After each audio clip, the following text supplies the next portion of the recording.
بسم اللہ الرحمن الرحیم۔ امام اہل سنت امام احمد رضا خان فاضل بریلوی رحمۃ اللہ تعالی علیہ کے نعتیہ اشعار اور آپ کی فن شاعری کے اندر مہارت پر گفتگو کرنے کے لیے آج ہم حاضر ہیں۔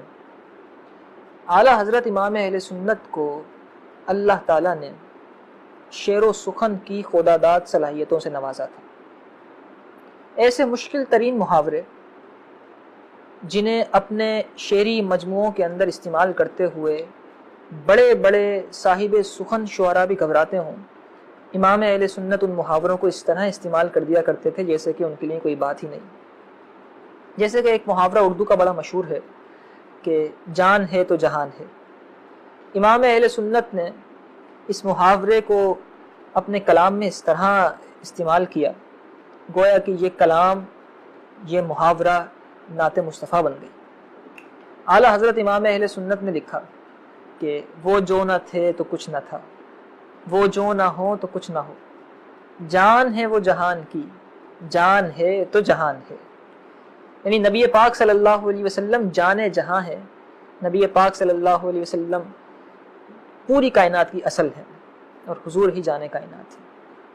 اس کے علاوہ ایسے مشکل ترین قافیے اور اتنے مشکل ترین ردیفیں کہ جنہیں بڑے بڑے شعراء بھی استعمال نہ کر سکیں، یا اگر وہ استعمال کریں تو بہت سوچ سمجھ کے استعمال کریں، اور ان زمینوں میں اشعار لکھنا جن زمینوں میں بڑے بڑے شعراء بھی اشعار نہ لکھ سکیں، امام اہل سنت ان زمینوں میں اس طرح اشعار کہتے چلے جاتے ہیں کہ یوں لگتا ہے کہ امام اہل سنت کے لیے یہ کوئی بات ہی نہیں۔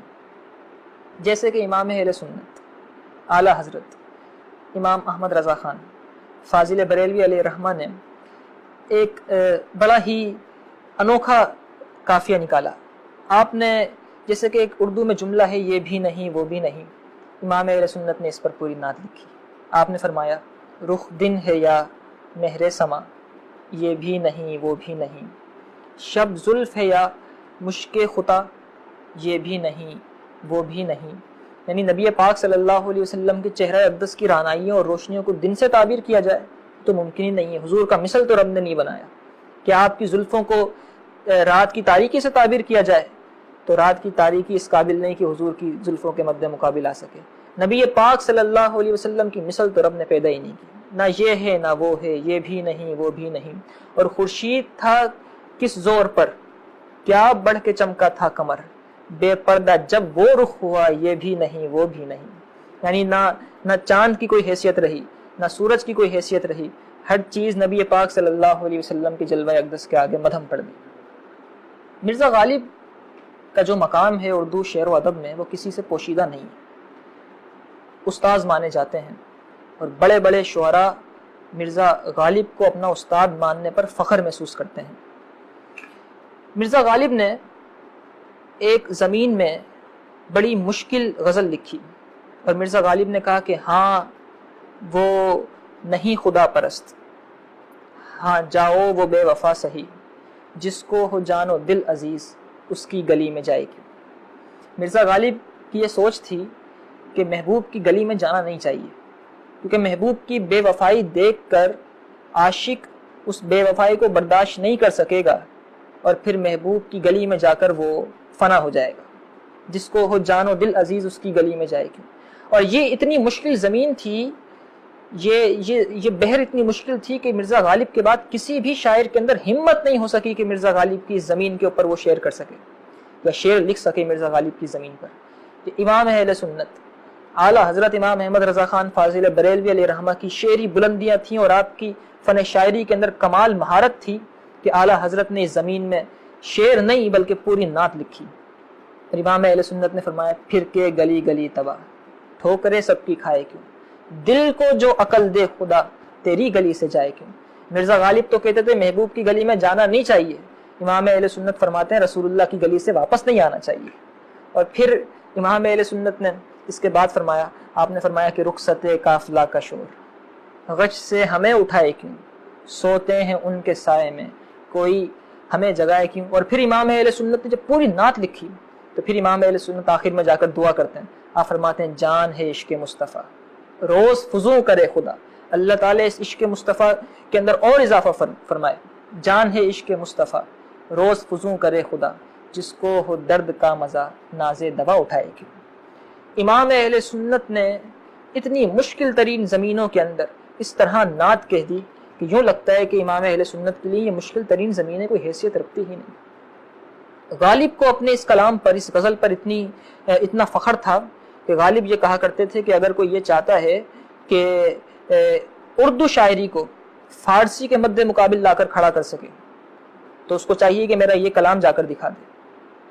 اور مرزا غالب نے اس چیز کا برملا اظہار بھی کیا.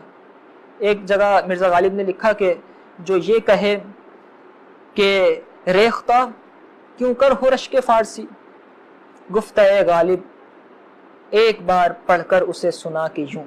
مرزا غالب نے کہا کہ اگر کوئی یہ کہے نا کہ اردو شاعری کی کوئی حیثیت نہیں ہے اور فارسی شاعری اردو شاعری کے مقابلے میں بہت بلند مقام اور مرتبہ رکھتی ہے، فارسی شاعری میں بڑے بڑے شعراء پیدا ہوئے ہیں، حضرت شیخ سعدی، حضرت امیر خسرو اور بڑے بڑے نامور شعراء فارسی میں پیدا ہوئے، اور اردو شاعری فارسی کے مقابلے میں کوئی حیثیت نہیں رکھتی، تو اگر کوئی یہ کہے کہ ریختہ کیوں کر ہو رشک فارسی تو اسے میرا کلام لا کے دکھا دینا، اور یہ کلام جا کے دکھا دینا کہ دیکھو یہ وہ کلام ہے جو فارسی شاعری سے آنکھیں ملانے کے قابل ہے. اتنا فخر تھا اس زمین پر غالب کو. لیکن امام اہل سنت اعلیٰ حضرت نے جب عطائے مصطفیٰ پر شکر ادا کیا اور نعمت باری تعالیٰ پر جب شکر ادا کیا امام اہل سنت نے، تو امام اہل سنت نے بھی اسی زمین پر شعر کہا. اور امام اہل سنت نے فرمایا جو کہے کہ شعر و پاس شرع دونوں کا حسن کیوں کر آئے، یعنی اگر کوئی یہ کہے کہ دونوں چیزیں پاس شرع بھی رہے اور شعر و شاعری بھی ہو، دونوں ایک ساتھ کیسے جمع ہو سکتی ہیں، تو آپ فرماتے ہیں لا اسے پیشے جلوائے زمزمائے رضا کی یوں. اگر کوئی یہ کہے تم سے کہ یہ کیسے ممکن ہے کہ شعر و شاعری بھی کر دی امام اہل سنت نے اور پوری ہدایت بخشش بھی لکھ دی اور پھر پاس شرع بھی قائم رہا، کوئی ایک شعر بھی ایسا نہیں جو شریعت کی حدود سے باہر چلا جائے، تو ایسا کیوں ہے، ایسا کیوں کر ہو سکتا ہے؟ اگر کوئی اس بات پر تعجب کرے تو ذرا اسے زمزمائے رضا لا کر دکھا دینا، اسے جلوائے زمزمائے رضا لا کر دکھا دینا، اسے امام اہل سنت کی ہدایت بخشش لا کے دکھا دینا کہ یہ رب ذوالجلال کا خاص کرم تھا امام اہل سنت پر کہ ان کا قلم ڈگمگانے سے محفوظ رہا. آپ کی جو شعری بلندیاں ہیں، جو ندرت خیالی کی بلندی ہے، وہ اللہ تعالیٰ کی خاص نعمت ہے. اردو نعتیہ شاعری کے بڑے مشہور شاعر ہیں حضرت بیدم وارسی رحمۃ اللہ تعالی علیہ. آپ نے ایک شعر کہا، آپ نے فرمایا دینے والے مجھے دینا ہو تو اتنا دے دے کہ مجھے شکوائے کوتاہی دامہ ہو جائے، یعنی یا رسول اللہ مجھے اتنا دیجئے کہ میرا دامن وہ تنگ پڑ جائے اور آپ کی نعمتیں زیادہ ہو جائیں. یہ حضرت بیدم وارسی نے نبی پاک صلی اللہ علیہ وآلہ وسلم کی جود و سخا کا ذکر کیا تھا. جب امام اہل سنت نے نبی پاک صلی اللہ علیہ وسلم کی جود و سخا کا ذکر کیا تو آپ نے فرمایا کہ واہ کیا جود و کرم ہے شہ بتا تیرا، نہیں سنتا ہی نہیں مانگنے والا تیرا، فیض ہے یا شہ تسنیم نرالا تیرا، آپ پیاسوں کے تجسس میں ہے دریا تیرا. یعنی آپ فرماتے ہیں کہ ایسا کیسے ممکن ہے کہ مصطفیٰ کریم صلی اللہ علیہ وسلم سے کوئی چیز مانگی جائے اور آپ لا کے دیں، نہیں تو کبھی سنتا ہی نہیں ہے آپ کا مانگنے والا. یہ امام اہل سنت کی فکر کی بلندیاں تھیں. یہی تو وجہ ہے کہ جب امام اہل سنت کا نعتیہ کلام حضرت داغ دہلوی نے سنا تو حضرت داغ دہلوی نے برملا امام اہل سنت کا کلام سن کر فرمایا، آپ کہنے لگے کہ ملک سخن کی شاہی تم کو رضا مسلم، ملک سخن کی شاہی تم کو رضا مسلم، جس سمت آ گئے ہو سکے بٹھا دیے ہیں. جس طرف امام اہل سنت کا قلم چل گیا اس طرف آپ نے اپنے علم کی ضو پاشیاں کر دی. ہر طرف امام اہل سنت نے اپنے نور کی کرنیں اور اپنے علم کی نور کی کرنوں سے ہر طرف کو روشن اور منور کر دیا. اللہ تعالی ہمیں امام اہل سنت اعلیٰ حضرت کے عشق سے حصہ عطا فرمائے، مسلک اعلیٰ حضرت پر اللہ تعالی ہمیں قائم و دائم رکھے اور اسی عشق کے ساتھ اللہ تعالی ہمارا خاتمہ فرمائے.